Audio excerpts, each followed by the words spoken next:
Right దేశవ్యాప్తంగా రెండో విడత లోక్సభ ఎన్నికల పోలింగ్ ప్రారంభమైంది. ఉదయం 7 గంటలకు ప్రారంభమైన ఈ పోలింగ్ సాయంత్రం 6 గంటల వరకు కొనసాగనుంది.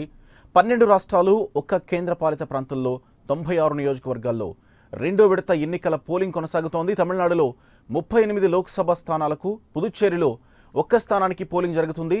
రెండో దశలో మొత్తం 1611 మంది అభ్యర్థులు బరిలో ఉన్నారు. కర్ణాటకలో 14 సీట్లకు, మహారాష్ట్రలో 10 స్థానాలకు, అసోం, బీహార్, ఒడిశాల్లో 5 లోక్సభ స్థానాలకు పోలింగ్ జరుగుతుంది. ఛత్తీస్గఢ్, పశ్చిమ బెంగాల్లో 3 సీట్లకు, జమ్మూ కాశ్మీర్లో 2 సీట్లకు, మణిపూర్, పుదుచ్చేరిలో ఒక్కో లోక్సభ సీటుకు పోలింగ్ జరుగుతోంది. మావోయిస్టు ప్రభావిత ప్రాంతాల్లో సాయంత్రం 6 గంటల వరకే పోలింగ్ జరగబోతోంది. మిగతా ప్రాంతాల్లో సాయంత్రం 6 గంటల వరకు పోలింగ్ జరుగుతుంది. ఇప్పటికే సమస్యాత్మక ప్రాంతాలను గుర్తించిన ఎన్నికల సంఘం అక్కడ పూర్తి భద్రతా బలగాలను మోహరించింది.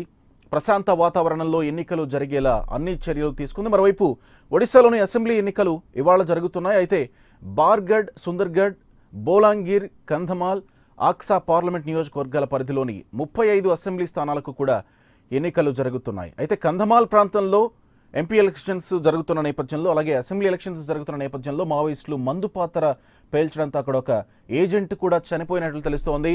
మొత్తంగా ఓవరాల్గా దేశవ్యాప్తంగా జరుగుతున్నటువంటి రెండో విడత పార్లమెంట్ ఎన్నికలకు సంబంధించి పూర్తి సమాచారం అందిస్తారు మా ప్రతినిధి mother.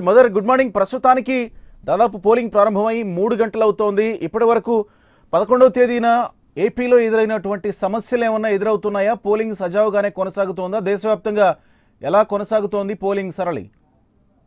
Very good morning Gopi.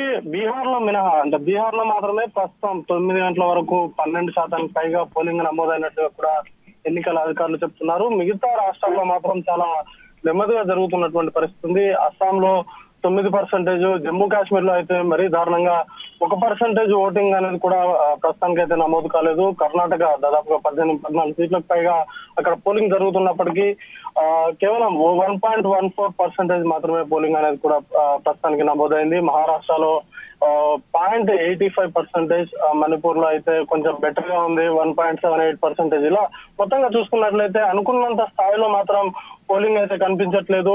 అక్కడ కొన్ని చోట్లలో ఈవీఎంలు మొరాయిస్తున్నాయనేటువంటి వార్తలు కూడా పెద్ద ఎత్తున వస్తున్నాయి. మహారాష్ట్రలో కావచ్చు, ఒడిశా, అస్సాం వంటి రాష్ట్రాల్లో కూడా ఇప్పటికే ఈవీఎంలు మొరాయిస్తున్నట్టుగా కూడా వార్తలు వస్తున్నాయి. అయితే ఈవీఎంల విషయంలో వాటిని మార్చేటువంటి ప్రయత్నాలు అయితే జరుగుతూ ఉన్నాయి. ఉదయం 9 దాదాపుగా 10-10:15 కావస్తున్నప్పటికీ కూడా పోలింగ్ పర్సంటేజ్ అనేది కూడా గతంలో 2 రాష్ట్రాల్లో, తెలుగు రాష్ట్రాల్లో జరిగినంత పోలింగ్ పర్సంటేజ్ అనేది కూడా నమోదు కాకపోవడం ఎన్నికల సంఘం ఏ విధంగా ఏర్పాట్లు చేసిందో మనం అర్థం చేసుకోవాల్సి ఉంటుంది. కీలకంగా ఈ రాష్ట్రాల్లో కొంత అక్షరాస్యత శాతం కూడా చాలా తక్కువగా ఉంది.